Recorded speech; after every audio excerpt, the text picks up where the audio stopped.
Good afternoon and welcome to our Wednesday live session. Welcome to you, everyone who have joined us for today's session. I'm happy to have you here today.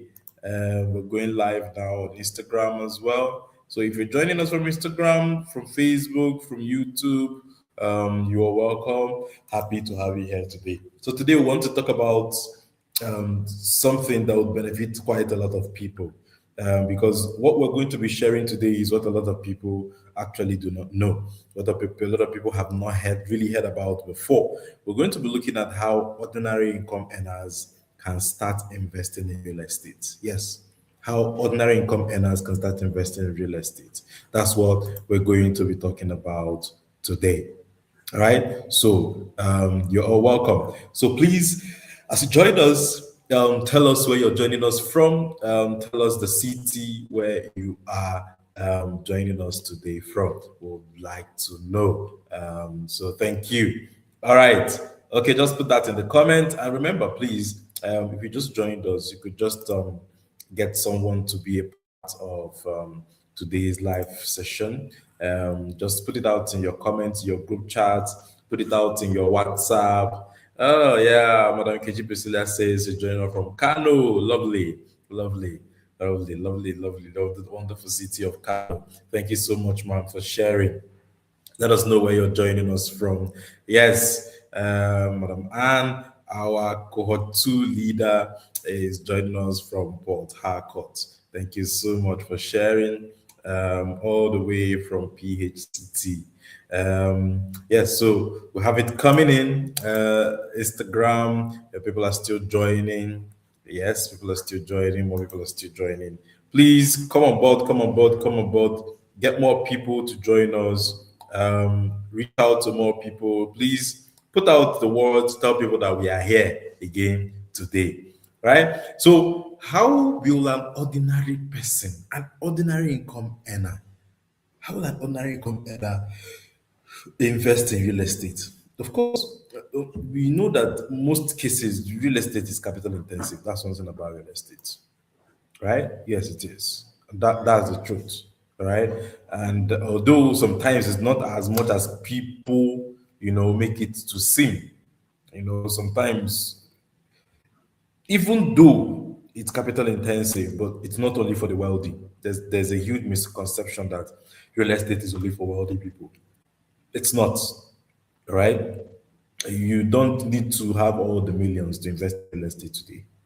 That's one thing this session is going to let you know. You don't need to have all the money in the world to invest in real estate today. All right. You don't need political connections. All right. You don't need to go and borrow large loans. You don't need before you start investing in a property. All right. So there are simple things that you can do. There are simple ways that you can do it. Smaller, easier ways that you can do it. All right. So today, in today's world, real estate is becoming more and more and more accessible to the ordinary income earner, to the low income earner, to the middle income earner. Real estate is becoming more and more and more accessible. It's becoming more and more accessible. And that access is what I want to share with you today.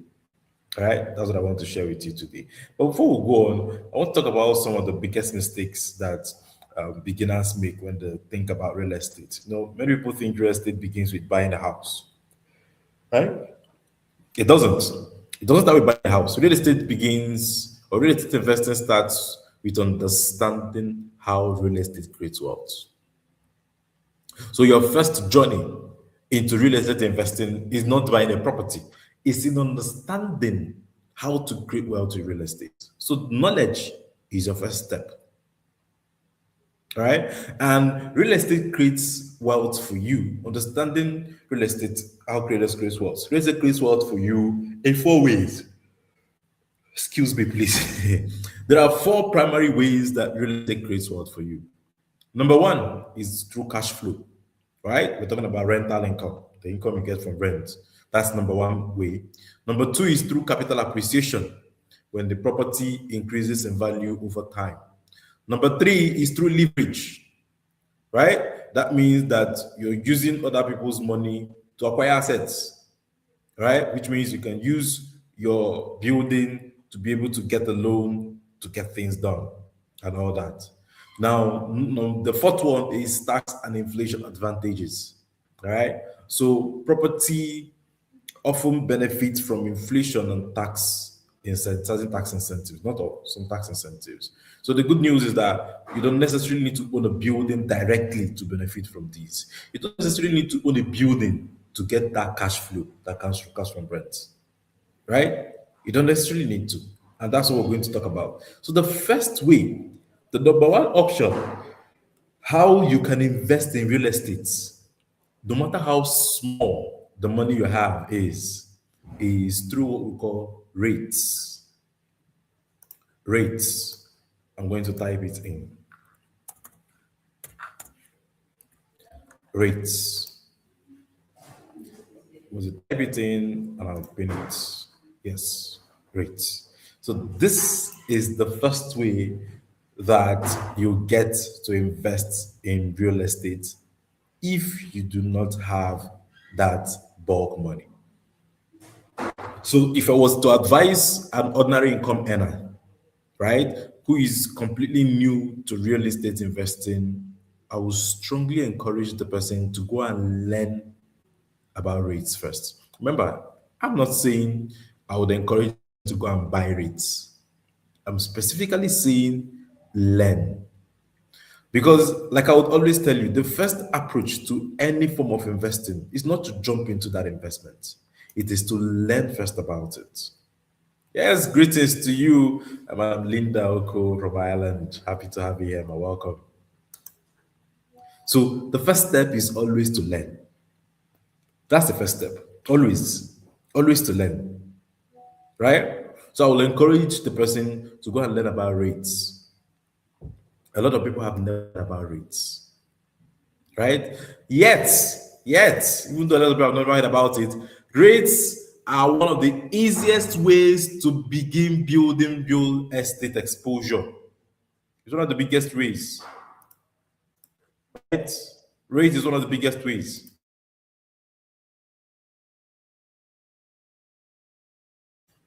Rate is the biggest ways for you. It's one of the easiest ways that you can get into real estate investing. All right. Now, what are rates? Let's even look briefly at what rates are.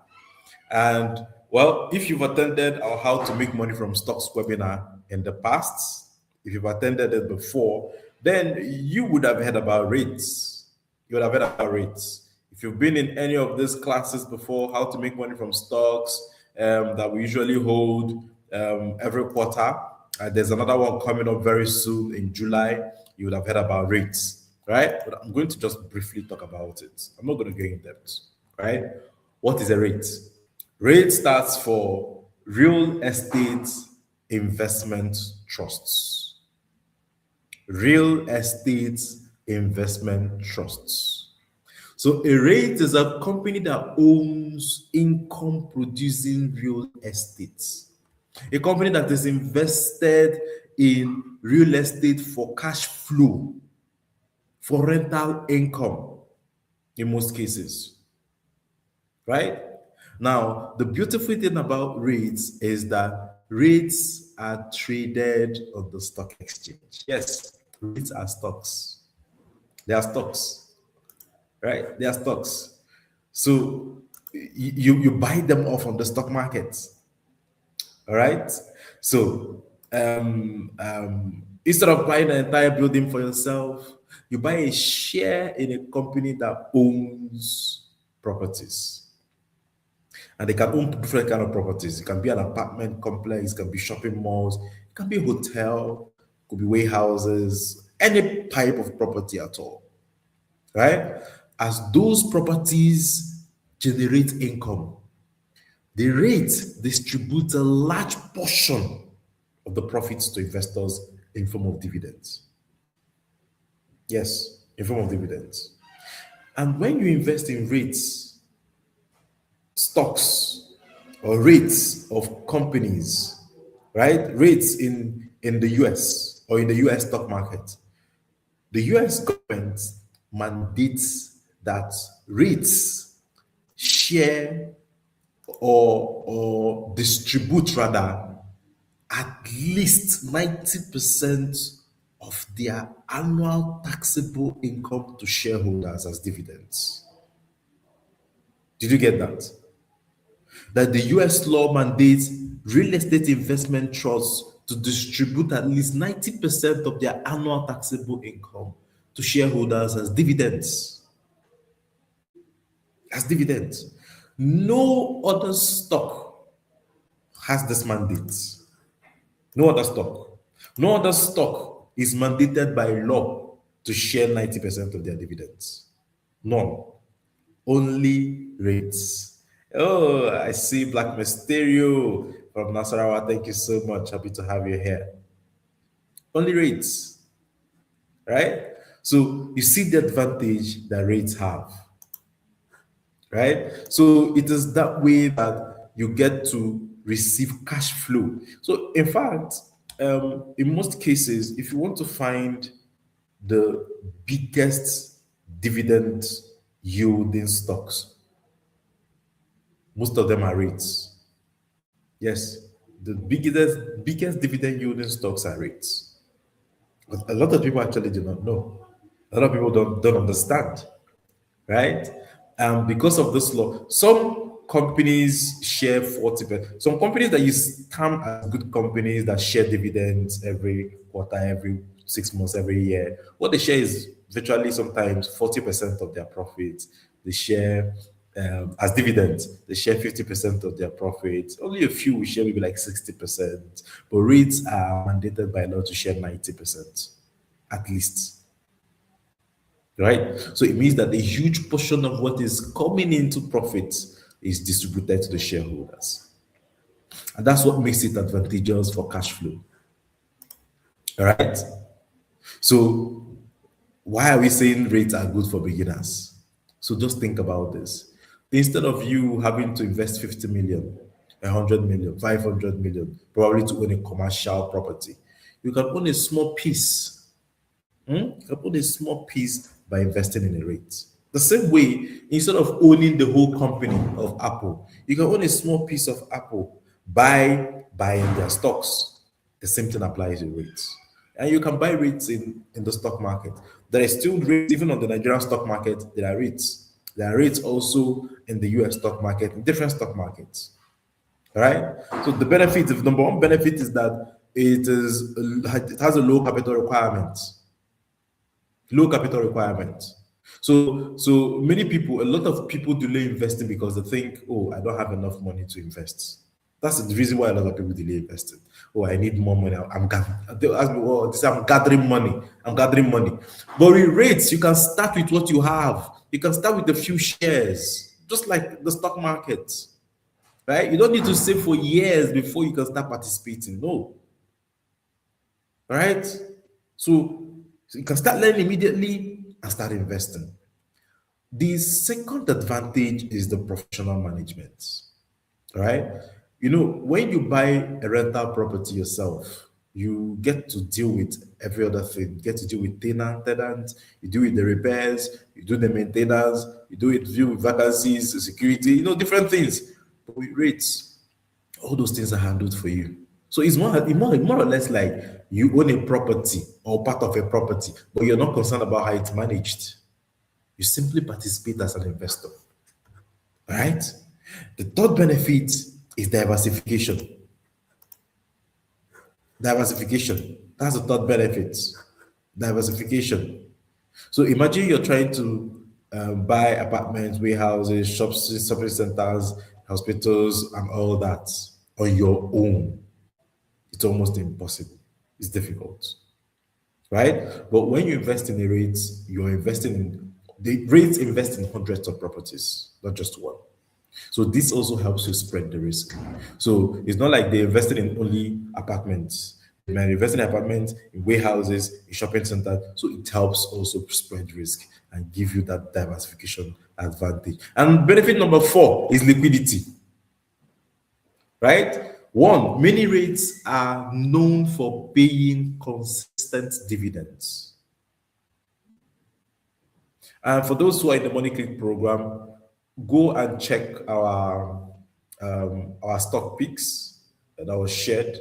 Go on that list. You'll see the list of rates that we have recommended. They pay consistent dividends. So if you're looking for companies that pay out consistent dividends and high consistent dividends, rates, if that is your investing strategy, rates is the one for you. All right. So with rates, you're receiving that regular income, that cash flow that you would get also when you have when you own a whole property yourself. But because you can't own the whole property, you can invest in part of a property and still earn dividends also. All right. So you get to get rental income. You also benefit from the property growth, even without being a landlord. All right, without being a landlord. So REITs are very valuable if you see the value in it.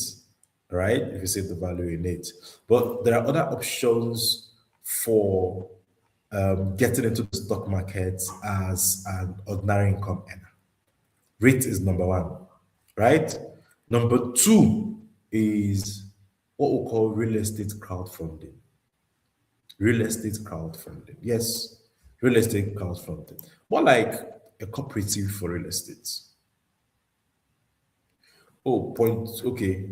Madam Linda, I'm just seeing your comment. Point two of the advantages. Okay, I said point two is professional management. For the advantages, I said number one is low capital requirement. That's for rates. Number two is professional management. Number three is diversification. Number four is liquidity. Number five is dividend income.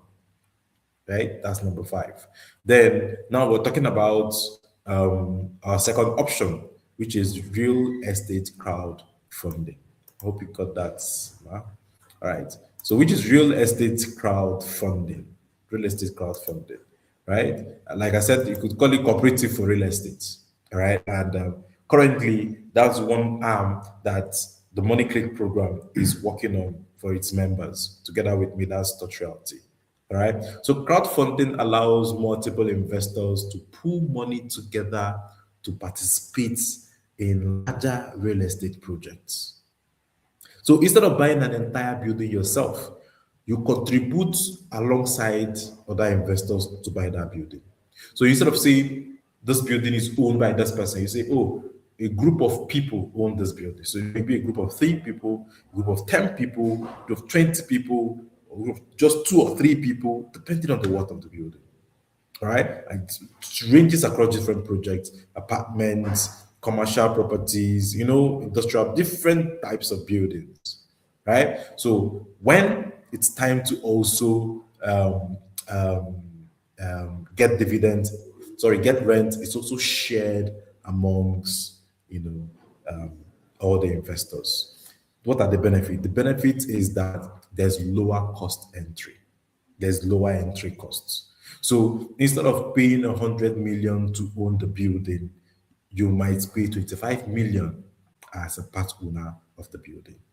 Right? There's also professional management because the real estate company who brings all those people together will be in charge of managing the property for you. So you don't need to bother yourself about which of the 5 of us who own this property will be managing it. No, there's somebody who brought you all together, and the person will also be in charge of managing the property. So that management part is taken care of for you, right? And that also gives you access to other projects, to larger projects that you can do.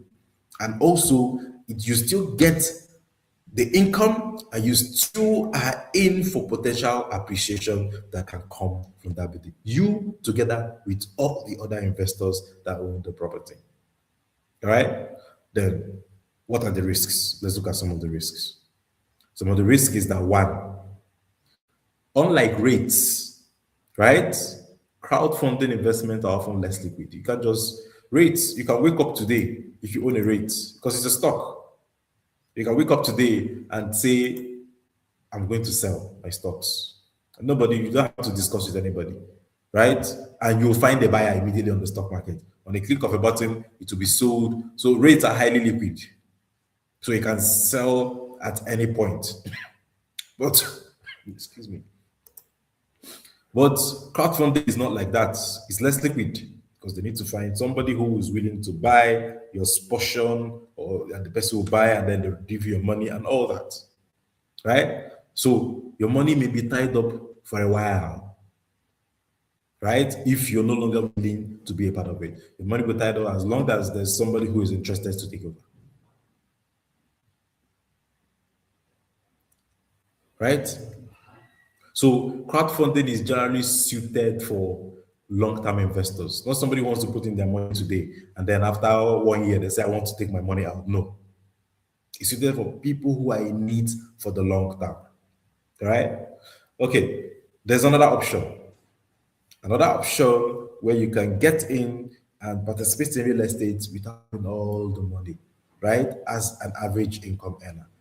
The third option is buying land strategically. And this one is one of the most popular paths that many Nigerians and if Africans take, right? And see, land has created substantial wealth for a lot of investors. When I mean substantial wealth, good wealth for a lot of investors, right? But mind you, not all land investments succeed, right? Not all succeed. And that's why, like I said in the Money Click program, I think that was yesterday, that investing is not just, investing is just not about, not just about the location, right? It's about finding the place that has the potential to become the next big thing, that has the potential for development, right? That has the potential for project, that has the potential for population growth. So it's about potential, right? So that's what land is. So buying land is strategic. It's strategic. So before you buy a land, you're asking yourself, is there going to be infrastructure coming in this part of the town? Right? Are roads being built? Will roads be built? Is there any major road passing through this way? Is there population growth in this city? How long will it take for population growth to get to this area? Right? Are businesses moving into this area? Would this be the next hub for business in this town? Right? Is government development planned for this area? Right? What does the government plan for this area? What would this area be in the future? What is in the master plan? If you can see it, hey, that even makes things easier. Right? So a smart land buyer buys future demand. A smart land investor buys future demand. It's not about today. I'll tell you a story about, so there's this place, where my parents live currently. When my parents live currently, when we're small, when we're little, we used to farm in that area. We used to farm there because then it was absolutely. In fact, you can't imagine that anybody would want to live there today, right? You can't imagine. But in that area, there's a particular man that he sold off almost everywhere that everybody lives today. So years ago, so many years ago, even before some of us were born, this man bought hundreds and hundreds of plots of land in that area. Now, when this place opened up, oh my God, he was virtually the only person. In fact, when the area was mapped out, when the area started developing, he was the one literally cashing out. Now, I'm talking about the plot of land in that area today goes for as much as 45 million for just one plot of land. And he has hundreds. Well, now he has sold most of them anyway. But what am I trying to say is that he saw an opportunity, right? A place where nobody thought that, oh, this place will never amount to anything. But here's the thing. Everybody has always known that Owerri has always been small, and it's just a matter of time. With the population it has, it would have to move away from the old Owerri to the new Owerri. And this man saw the vision. He had the vision, right? So buying land is also another means. And guess what? Oh, he bought those lands very cheap. He bought it for almost nothing. Yes, You bought it for almost nothing. Just like the same way you can get into some bush today and then you decide that you just want to buy land that you want to use as a farmland. It can be, of course, farmlands are way cheaper than, when you're using it for commercial or residential purposes in towns. Because as at that time, nobody was thinking that the town would get to that place. So it's about being strategic, right? Buying land strategically. And I've listed a whole lot of questions you should ask yourself when you're trying to make it right. Like someone was asking me, I think this morning, that, oh, how do you know how to position to buy? And I've just listed all those things out. Certain questions you must ask yourself. If you answer them, then you know where to buy. Is infrastructure coming to this area? Are roads being built to link up this area? Or will roads be built in the future to link up this area? Is there population growth occurring? Are businesses moving into the area? Is there government development planned for this area? See, if government development is not planned for that area, there's every possibility that you might be making a wrong decision, that it might be a bad business deal for you. Because a lot of people have also bought land in certain areas that even after 10 years, nothing has come to that area and the land has not really appreciated as much as they have expected it to. Right? So that's that. So another one is this is just similar to the crowdfunding, is the joint property cooperatives and investment groups, right? This is where a lot of people, who cannot buy individually come together as a group, as a registered cooperative, as a group, to achieve what individuals cannot achieve. All right.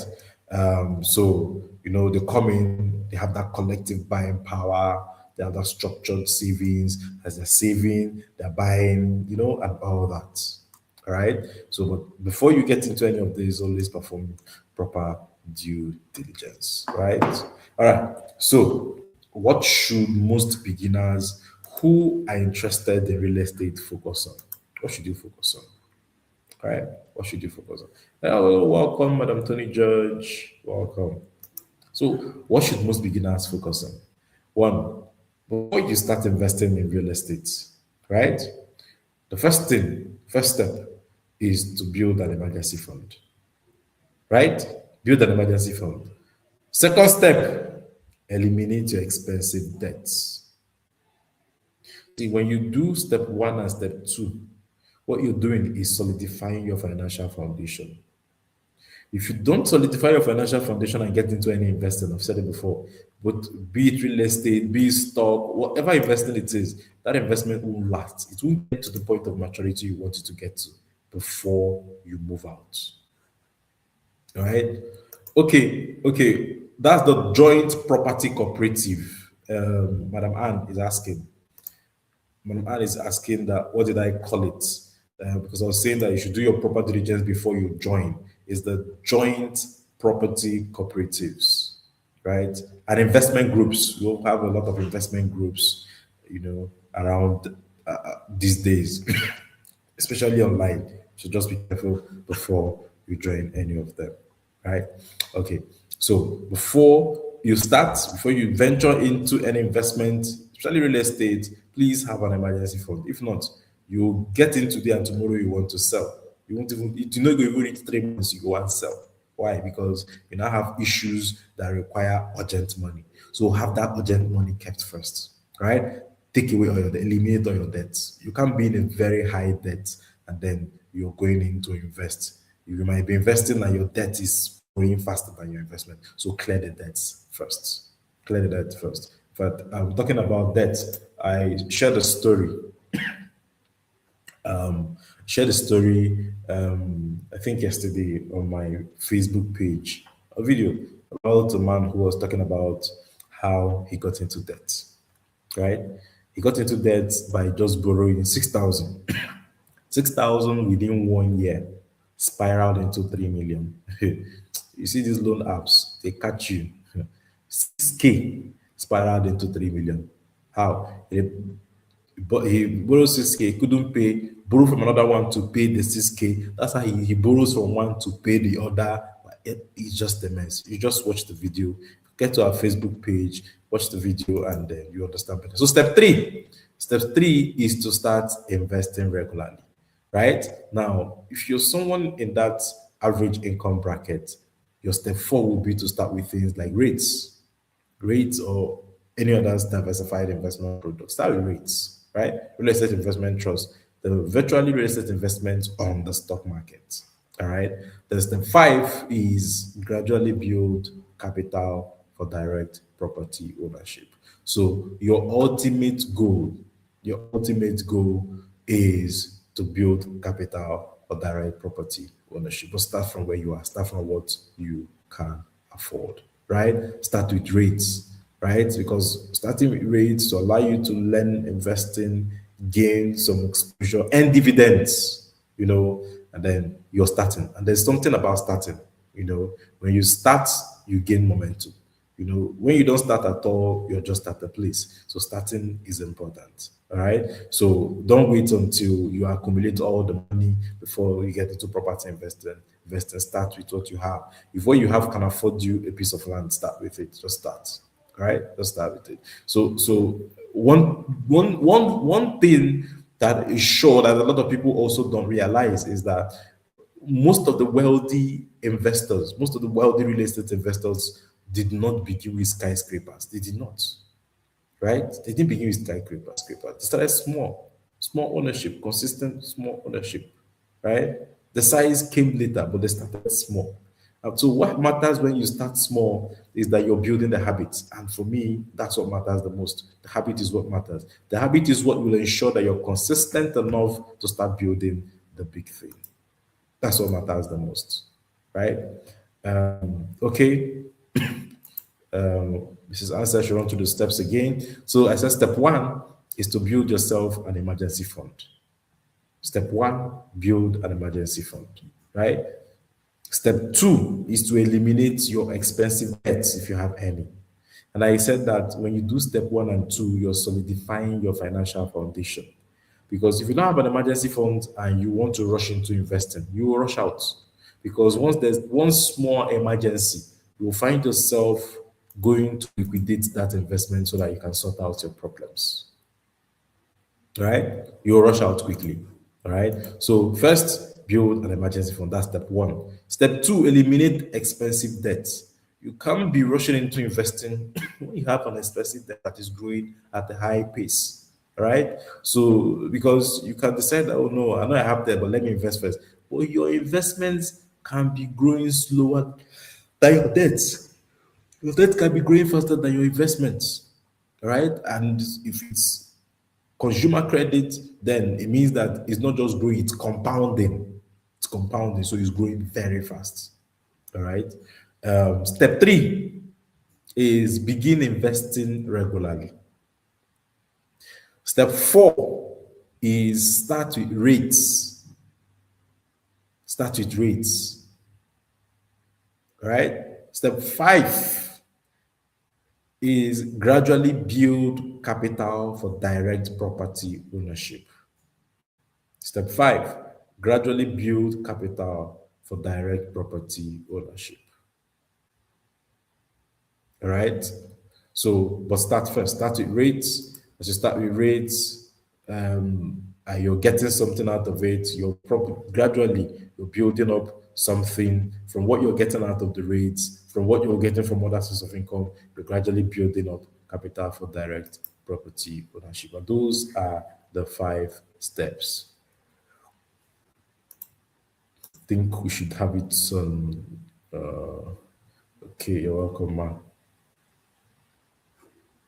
Yes, I think.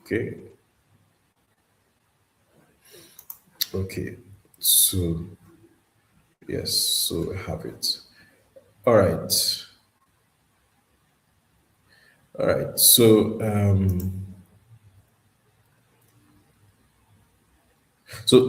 so real estate investing is not reserved for the wealthy, right? Everybody can be a part of it. Everybody can be a part of it. So in today's world, an ordinary income earner can start building real estate exposure, either through rates, or through crowdfunding, or through cooperatives, or through strategic land purchases, eh, through gradual property acquisition, right? So if you're just starting, don't become too obsessed with owning a massive building. Start small, right? Start with owning a piece of a building. Just like that's what the stock market exposes and the rates exposes you to, all right? Your first obsession when you're starting should be with learning how things really work, right? Learn how real estate creates wealth for you. That's your first obsession, first obsession you should have. Because the goal is not just to own properties at the end of the day. The goal is to own assets that generate income. And that's the reason why one of the reasons why you should invest in understanding and understand the reason for investing is because, see, I'll give you an example of someone I know, something that happened some time ago. So this particular person, I'm going to withhold some destinations so that it doesn't leak out. So this particular person, years ago, I'm talking about 10 years ago, but 10 years ago, this person had access to buying, he wanted to get land and start building for rental. So he had access to buy it here in Abuja. So at that time, land in certain areas were even cheaper. But if he had done by now, he would have been benefiting a lot more out of the rental. He chose not to. And he went to his hometown, right? His hometown is somewhere in the North Central, one of the states in the North Central. Well, here's the thing, that state in the North Central does not attract anybody. Nobody is interested in going there. It's not a destination for anybody to go to, right? So eventually he did finish. It took him time to actually complete that project. It took him years. Eventually he finished it. But here's the problem. He's not getting as much cash flow that he's supposed to get if he had put that investment in Abuja. Right? For example, he's renting a flat for 800,000. Now, he could have gotten that same two-bedroom flat here for right now in a location where he would have been able to afford us at that time. He would have been able to get like 4.5 million for the same building. And here's the thing. Yes, the land might not have cost the same, right? But he would have got it at a good deal as at that time. He would have been able to afford it and it would have made sense to him. That's one. Right? Now, another thing is that this relatively the same amount of money it cost him to raise that building there in that North Central state is what it would have also cost him to raise that building here in Abuja. But what he wasn't looking at when he was erecting that building in his hometown was he was not looking at rental income. He was not looking at the value of rental income. Right? And that's one thing that we should look out for when we decide to get into property investing. He wanted to take it there. Part of the reason was because of ego. Most times we don't accept it, but most times when we're investing for ego. If ego comes first when you're investing, you're going to make a lot of mistakes. So he wanted to invest in his hometown where everybody will see that, he raised up 3 blocks of flats, I mean 2 blocks of flats. He wanted everybody to see it. It's what people could see. They will hail him whenever he comes home for December, whenever he comes around, right? But and that's why I always tell you, the moment your investing becomes about applause, then you're already making a mistake, right? That's why he took it to his hometown, right? The capital, anyway, it was in the capital of the state. That's why he took it there. But today, he can't, in that place where he took it to, he can't raise the rent beyond what everybody around him is. He can't, it's not possible. People won't take it. People won't simply take it. People won't simply take it. But against all advice, he took it there. And today he's actually regretting because he would have spent exactly the same thing building that same standard of building here in Abuja. Like I said, only the land would have slightly cost different, which he would have been able to do. Right? Anyway, just wanted to point that out to you that the goal is not just to own assets. If it's about owning assets, and that's the reason why I also tell people who their first approach is to rush and go and build a house in the village. That's the first approach, is to build a house in the village. The goal is not to own asset. If the goal is to own asset, then building a house in the village becomes a very wise thing to do. But trust me, it's actually not wise thing to do. It's not, right? It's ego investing. Our people build houses in the village first. It's out of ego. My father did it. It's ego investing. It's ego investing. My father had this house in the village before he realized that, oh, he can't live in the village anymore, and he had to build a house in Owerri. Right? So it's just simply ego, because they want their people at home to know that they have arrived, they've succeeded. You know, they want people in the village because that's where they grew up. So they want everyone in the village to know that they've actually succeeded, though. You know, they've made it in life. That pure ego investing. You don't have a house where you live, where you are, but you have a house in the village where you only visit twice in a year. No, once a year, most times. And that once a year, you might just spend a week, Christmas, highest 2 weeks throughout the whole year, where you go there, bury millions. And the city where you live in, you are spending heavily, millions every year to pay for rent. That's not a wise investment, right? You're also maintaining the house in the that house in the village, that mansion in the village that nobody lives in. You're maintaining it. You're costing you money, and guess what? It doesn't really have that much value, because if you decide to sell that house in the village, you're not going to get much out of it. So you've buried money somewhere where it doesn't give you that much value. I'm not saying house in the village is bad. See, but when you are done with investing, see, house in the village is what you do when you're done with the investing part of it. Like I said, the goal is to own assets that generate income that will appreciate over time. The goal is not just to own assets. So house in the village is that asset you just want to own at some point in your life, but you do it after you've got to a certain level of financial settlement for yourself, right? So we should stop, and it's more among us people, building for ego, investing at home for ego is much among us. We do it a lot, because we want to go and build that house in the village. Everybody will hail us, but in town, the city, we're spending a lot on rent, right? And it's not like the house in the village. Even if you decide to rent that house in the village, you won't get anything out of it. If you decide to sell it, you still won't get anything out of it. You won't get much out of it.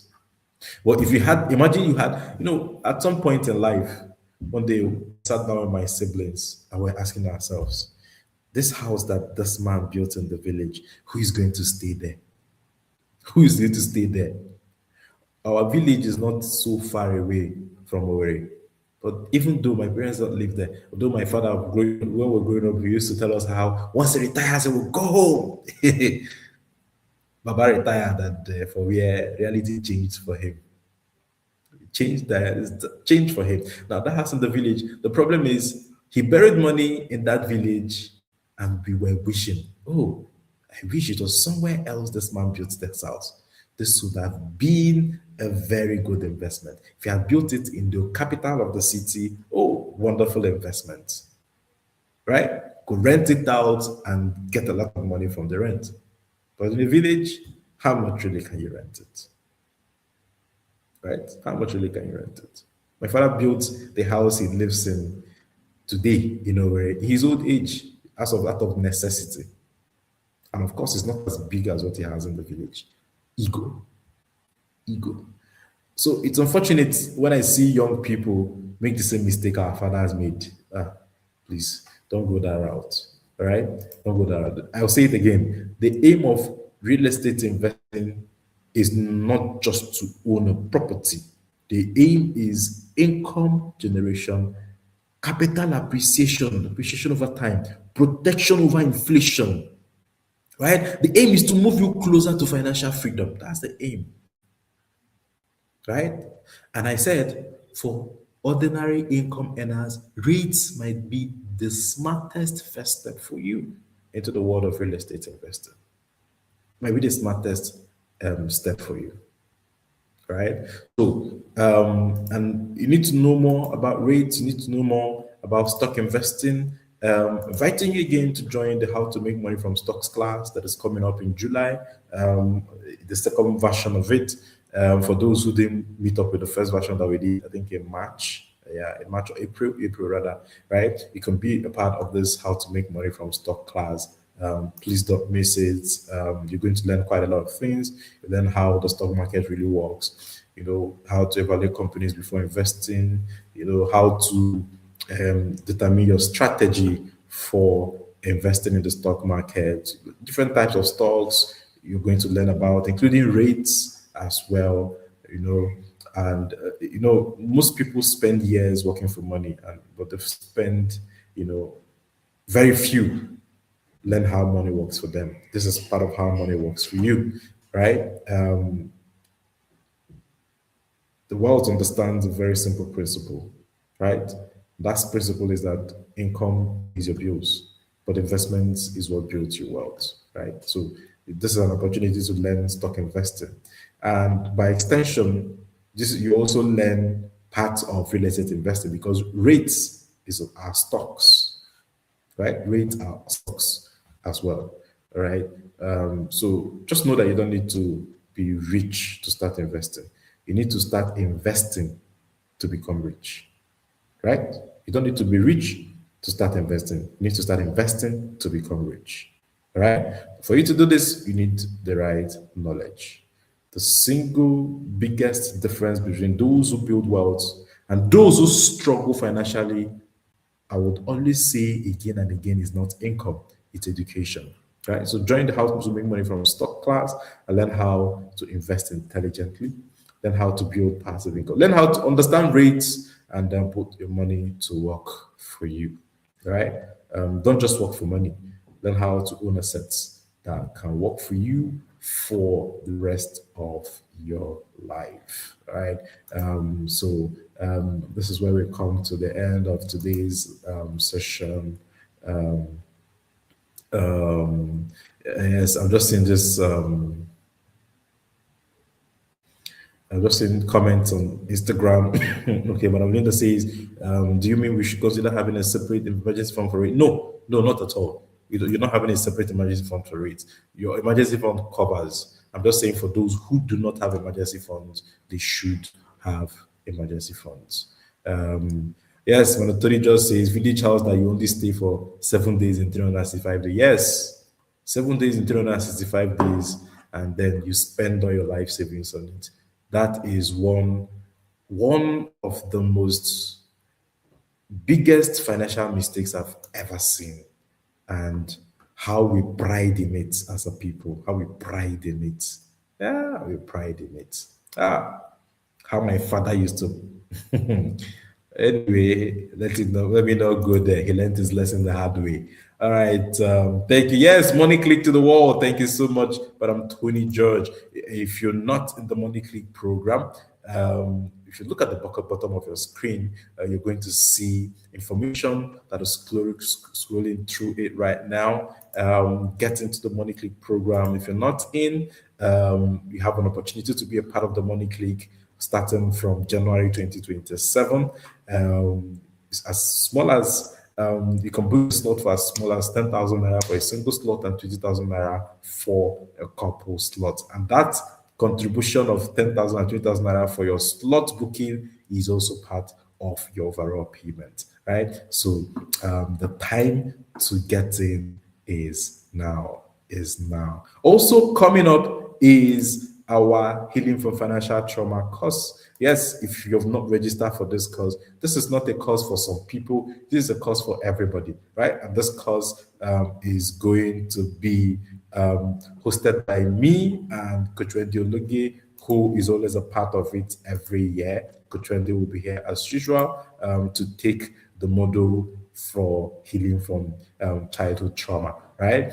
And then, which is module, I think it's module 2 on the course. It is a whole 5 days course, and you don't want to miss being a part of those course. Yes, for Money Click members, you don't pay 17.5, you pay 13.5 as your early bird fee for Money Click members. This is the time to get it. Everybody needs to be a part of healing from financial trauma. Here's the thing: you don't even know that you have financial trauma.